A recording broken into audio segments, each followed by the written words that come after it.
نصيرا وبشر المؤمنين بأن لهم من الله فضلا كبيرا ونبي الرحمة ونبي التوبة ختمت به النبوة وانتهت به الرسالة فصلى الله تعالى عليه وعلى آله وأصحابه وبارك وسلم تسليما كثيرا كثيرا. أما بعد فيا معشر المسلمين، قال الله تبارك وتعالى في كلامه العظيم: أعوذ بالله من الشيطان الرجيم، ربنا آتنا في الدنيا حسنة وفي الآخرة حسنة وقنا عذاب النار. برادران اسلام، اللہ تعالی نے مسلمان کے لیے اس شرط کے ساتھ ہر چیز میں ڈبل فائدے رکھے ہیں کہ اگر تم اپنی زندگی کو ہمیشہ اس سوچ کے ساتھ گزارو گے کہ اللہ کو کیا پسند ہے کیا ناپسند ہے، اللہ کے رسول کو کیا پسند ہے کیا ناپسند ہے، جن باتوں کا حکم دیا ہے ان کو کرنے کی ہمیشہ کوشش کرو گے اور جن کاموں کو برا سمجھا ہے ان سے رکو گے، تو انشاءاللہ تعالی ہر چیز میں تمہیں ڈبل فائدہ ملے گا. چاہے تم دنیا کے کام کرو، گھر بناؤ، شادی بیاہ کرو، بزنس کاروبار کرو، بچوں کی پرورش کرو، سفر کرو، ملو جلو، کچھ بھی تم دنیا کے کام انجام دو، اللہ تعالیٰ ان سب کاموں میں بھی ایک حصہ تمہاری آخرت کے لیے خاص فرما دے گا. یعنی ہر کام میں سے دنیا کے بھی اللہ تعالیٰ کچھ نہ کچھ ثواب جتنا وہ سمجھے گا اپنی مرضی کے مطابق وہ آخرت میں جمع فرماتا ہے. اور انہی ساری اچھی نیتوں کے ساتھ آخرت کے جب ہم کام کرتے ہیں، نمازیں پڑھتے ہیں، روزے رکھتے ہیں، حج کرتے ہیں، زکوٰۃ دیتے ہیں، اللہ کے بندوں کے ساتھ بھلائی کرتے ہیں، اپنی زبان سے کسی کی پیٹھ پیچھے برائی نہیں کرتے ہیں، اور اپنے دل کے اندر کسی کے لیے برا نہیں چاہتے ہیں، یہ ساری چیزیں جو ہیں یہ آخرت کے کاموں سے تعلق رکھتی ہیں. تو ان کے اندر تو اللہ تعالیٰ بے پناہ اجر و ثواب بندے کو عطا فرمائے گا ہی، مگر یہ بڑی اس کی شان رحیمی ہے کہ اگر ہم اچھی نیت رکھتے ہوئے دنیا کے کام بھی کریں تو اللہ تعالیٰ ان میں بھی ایک حصہ ہماری آخرت کے لیے سنبھال کر رکھا ہے. تو حکم مسلمان کو یہی دیا گیا ہے کہ اپنی دنیا کی بھلائی کی بھی دعا مانگو اور اپنے آخرت کی بھلائی کی بھی دعا مانگو. ربنا آتنا فی الدنیا حسنہ وفی الآخرۃ حسنہ وقنا عذاب النار. 3 چیزیں اللہ تعالیٰ نے ایک مسلمان کو اس دعا کے اندر مانگنے کا حکم دیا، اور یہ ایسی اہم دعا ہے کہ 5 وقت کی نماز تک میں اس کو رکھا ہے، کیونکہ یہ بڑی جامع دعا ہے. اس دعا کے اندر کوئی نعمت دین دنیا کی ایسی نہیں جو بچ گئی، سب کچھ مانگ لیا مختصر سے الفاظ کے اندر. یعنی اے اللہ تو ہمیں دنیا کی اچھائیاں بھی عطا فرما، جو کچھ بھی دنیا کی اچھائیاں ہیں گنائی نہیں جا سکتی، اور اے اللہ اس کے ساتھ ساتھ آخرت کی نعمتیں، آخرت کی اچھائیاں بھی عطا فرما کہ جن کے بارے میں بندہ تصور بھی نہیں کر سکتا. ایک ہی جملے میں دنیا اور دین کی نعمتیں اللہ سے مانگتا ہے، اور پھر اس کے ساتھ ساتھ جو آخر میں لفظ ہے وقنا عذاب النار. اے اللہ دین دنیا کی نعمتیں تو ملیں، مگر اس کے ساتھ ساتھ جو بڑی خطرناک چیز ہے، خوفناک چیز ہے، جہنم کا عذاب، دوزخ کی آگ، اے اللہ تو ہمیں اس سے بھی محفوظ کرنا. اب بتائیے کہ جس بندے کو اللہ تعالی جہنم سے بچا لے، اور دنیا بھی اس کو اچھی باعزت دے دے اور آخرت بھی اس کی کامیاب فرما دے، مرنے کے بعد اس سے خوش ہو جائے، تو اب پھر کائنات کی کون سی ایسی نعمت ہے کہ جو اس سے باقی ہے؟ مگر یہ انسان ہے، بہت جلدی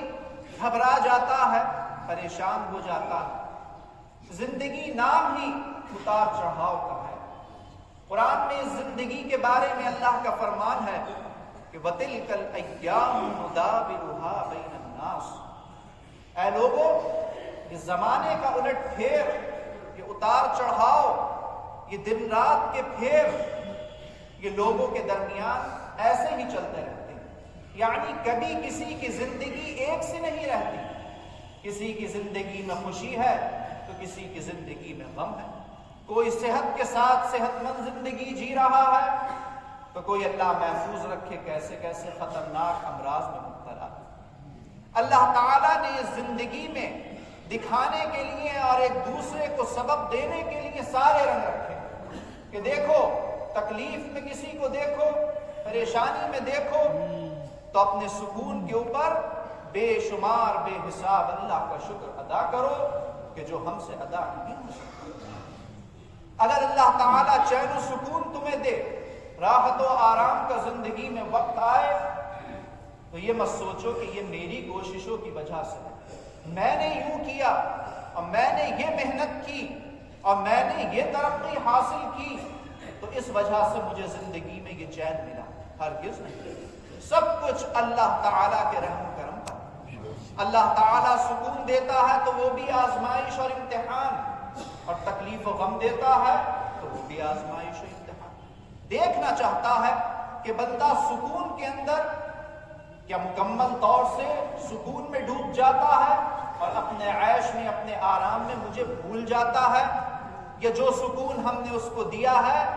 وقتاً فوقتاً اس کے اوپر شکریہ بھی ادا کرتا ہے۔ وہ یہ دیکھنا چاہتا ہے۔ اگر غم دیا ہے تو دیکھیں تو یہ کتنا مضبوط ہے، کتنا ہماری ذات کے اوپر بھروسہ رکھنے والا ہے۔ غم کی وجہ سے ٹوٹ جاتا ہے، مایوس ہو جاتا ہے، یا پھر اپنے رب کی طرف دوبارہ سے متوجہ ہوتا ہے اور صبر کی دعا کرتا ہے اور گناہوں سے بخشش و مغفرت طلب کرتا ہے اور یہ کہتا ہے کہ اے پروردگار عالم،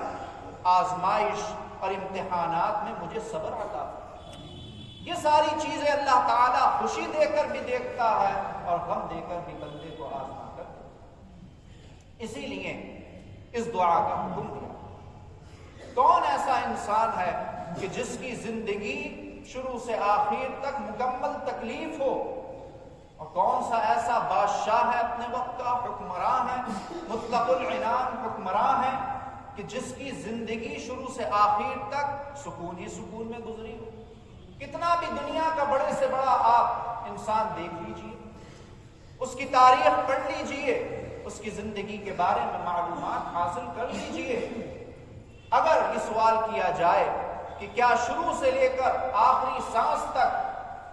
ہر کام اس کی زندگی میں اس کی مرضی کے مطابق ہوا، تو جواب یہی ملے گا کہ باوجود اس کے کہ بے انتہا طاقت اس نے دنیا میں حاصل کی، بہت بڑی سلطنت کا وہ حکمراں بنا، مگر سب کچھ اس کی مرضی کے مطابق پھر بھی نہیں۔ کتنی باتیں انسان کی زندگی میں مرضی کے موافق بھی ہوتی ہیں، مخالف بھی ہوتی ہیں۔ ہر چیز کو جب بندہ اللہ کی طرف سے سوچتا ہے تو اس کا دل سکون سے رہتا ہے۔ آج ہم جب اپنے حالات کے اوپر نظر ڈالتے ہیں تو یہ چیز نظر آتی ہے کہ ہم بہت کمزور ہو گئے، اور اس کمزوری کی وجہ سے ظاہر سی بات ہے ہماری ایمانی کمزوری چھلکتی ہے۔ جس مسلمان کا جس قدر ایمان مضبوط اور قوی ہوگا، اسی قدر وہ اللہ تعالیٰ کی ذات کے اوپر بھی بھروسہ رکھنے والا ہے۔ آج ہماری زندگی کے اندر مسائل آتے ہیں، بیماریاں آتی ہیں، تکلیف و پریشانی ہوتی ہے، گھریلو الجھنوں مسائل کا شکار ہوتے ہیں۔ کوئی کہتا ہے صاحب دل کو سکون نہیں ہے، کوئی اولاد کی طرف سے، کوئی بیوی کی طرف سے پریشان ہے، کوئی کہتا ہے کہ میں خود اپنے مزاج سے پریشان ہوں۔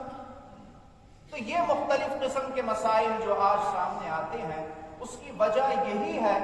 کہ ایک مسلمان جتنا اللہ کے رسول کے طریقوں سے، ان کی سنتوں سے اور ان کی بتائی ہوئی جو دعائیں ہیں ان روزمرہ کی زندگی کی الجھنوں سے بچنے کے لیے، ان سے جتنا دور ہوتا جائے گا، ظاہر سی بات ہے اسی قدر آفات و بلیات اس کے اوپر حملہ کریں۔ تو کچھ نہ کچھ وقت ہمیں پڑھنے گننے کے اوپر بھی توجہ دینے کے لیے نکالنا چاہیے۔ حدیثوں کے اندر بے شمار دعائیں،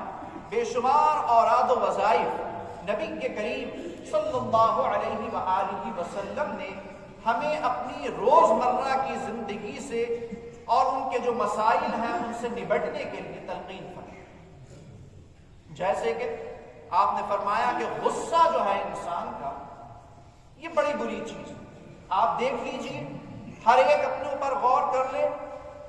جتنے بھی ہم مسائل سے دوچار ہوتے ہیں اس میں 70-80% ہمارے جو مسائل ہوتے ہیں وہ ہمارے ذاتی مزاج یا غصے کی وجہ سے ہوتے ہیں۔ بہت سے ایسے کام ہوتے ہیں کہ ہم سمجھتے ہیں یہ غلط ہے، ہم سمجھتے ہیں کہ یہاں پر یہ غصہ جو ہے شیطان ہمیں دلا رہا ہے اور اس غصے کی وجہ سے ہم نقصان اٹھائیں گے، مگر اس وقت جو جنونی کیفیت ہوتی ہے، باوجود سب کچھ سمجھنے کے بھی ہم اس غصے کا شکار ہوتے ہیں، جس کے نتیجے میں بڑے بڑے نقصانات کا سامنا ہمیں کرنا پڑتا ہے۔ نبی کے کریم صلی اللہ علیہ وآلہ وسلم نے فرمایا کہ ہم تمہیں اس غصے سے نبٹنے کے لیے ایک دعا بتائے دیتے ہیں۔ جب تمہیں غصہ آئے، جب تم اپنے کنٹرول سے باہر ہونے لگو تو یہ دعا پڑھ لیا کرو۔ کیا ہے دعا؟ فرمایا کہ پڑھ لیا کرو کہ لا الہ الا اللہ رب العرش الحلیم، لا الہ الا اللہ رب السماوات ورب العرش العظیم، لا الہ الا اللہ رب العرش الکریم۔ فرمایا کہ یہ پڑھو، پھونکو، دم کرو، انشاءاللہ تعالی وہ شیطانی اثر جو غصے کی شکل میں تمہارے اوپر حاوی ہوا ہے، اللہ تعالیٰ اس کو دور کرے۔ تو یہ چھوٹی چھوٹی چیزیں خیرات و برکات کی، اپنی زندگی کے مسائل سے نبٹنے کی اللہ اور اس کے رسول نے ہمیں تلقین فرمائی۔ ہم کوششیں تو کریں، اسباب بھی اختیار کریں۔ اللہ اور اس کے رسول نے منع نہیں کیا ہے کہ اپنی زندگی کو، اپنی آخرت کو خوشحال بنانے کے لیے جتنا ہو سکے کوشش کرو، جائز اسباب اختیار کرو، مگر اس کے ساتھ ساتھ کچھ نہ کچھ وقت نکال کر دین و دنیا کو بہتر بنانے کے لیے اپنے اللہ کی طرف بھی تو لو لگاؤ، اس کی طرف بھی تو رجوع کرو۔ ہم جو تمہیں اللہ تعالیٰ کی طرف توجہ کرنے کے لیے ہر چیز سے متعلق دعائیں بتا رہے ہیں اور اس کے حل بتا رہے ہیں، ان کو بھی تو کام میں لاؤ۔ ہمارے اسلاف بڑے بزرگوں کا یہ طریقہ تھا کہ ہر چیز کی دعائیں ان کو یاد ہوتی تھی، اٹھنے کی، بیٹھنے کی، سونے جاگنے کی، کھانے کی، بیت الخلاء کو جانے آنے کی، بزرگوں کو ساری دعائیں یاد ہوتی۔ اور اس کے خیرات و برکات ہم جب دیکھتے ہیں پچھلی زندگیوں پر اپنے اسلاف کی تو نمایاں نظر آتی۔ اللہ تعالیٰ نے دنیا کی عزت، دنیا کا چین و سکون، خطرناک امتحانات، آزمائشیں، بیماریوں سے بھی ان کو محفوظ رکھا، اور اللہ تعالیٰ نے اپنی طرف لو لگانے کی برکت سے ان کی آخرت کی منزلوں کو بھی آسان کیا۔ تو اس مادی دنیا کے اندر، اس مصروفیت سے بھری زندگی کے اندر، جہاں ایک طرف ہم اپنی دنیا کو بہتر بنانے کے لیے جی توڑ کوششیں کرتے ہیں، اسباب اختیار کرتے ہیں، تو اس کے ساتھ ساتھ کچھ نہ کچھ روزانہ میں وقت نکال کر چند پل ایسے بھی ہوں ہمارے لیے کہ جس میں ہم ہوں اور ہمارا ہوں، اللہ سے ہم اپنے دل کی باتیں کریں، جو کچھ ہماری التجائیں ہیں وہ اس کے سامنے گڑ گڑا کر پیش کریں۔ آج حال ہماری مصروفیت کا یہ ہو گیا کہ اللہ تعالیٰ سے دعا ہی مانگنے کے لیے وقت نہیں نکل پاتا۔ بندے اتنے مصروف ہو گئے کہ کچھ پل ایسے نکال ہی نہیں پاتے کہ اپنے رب کے سامنے دو آنسو بہائیں اور سچے دل سے اپنی التجاؤں کو اس کے سامنے پیش کریں۔ بہت ضرورت ہے اس بات کی کہ ہم دنیا کے ساتھ ساتھ اپنی آخرت کی طرف بھی توجہ دیں، اور یہ توجہ دینا کوئی مشکل نہیں ہے، بڑی بات نہیں ہے، بلکہ اللہ اور اس کے رسول نے جو یہ چھوٹی چھوٹی باتیں بتائی ہیں، یہ دعائیں بتائی ہیں کہ اے مسلمانوں یہ پڑھو گے تو یہ فائدہ ہوگا، یہ چلتے پھرتے پڑھ لو گے تو تمہیں یہ فوائد حاصل ہوں گے۔ اللہ تعالیٰ ان باتوں کی طرف بھی کچھ نہ کچھ ہمیں توجہ دینے کی توفیق عطا فرمائے۔ وفقنا اللہ وإياكم للسلوك على الصراط المستقيم۔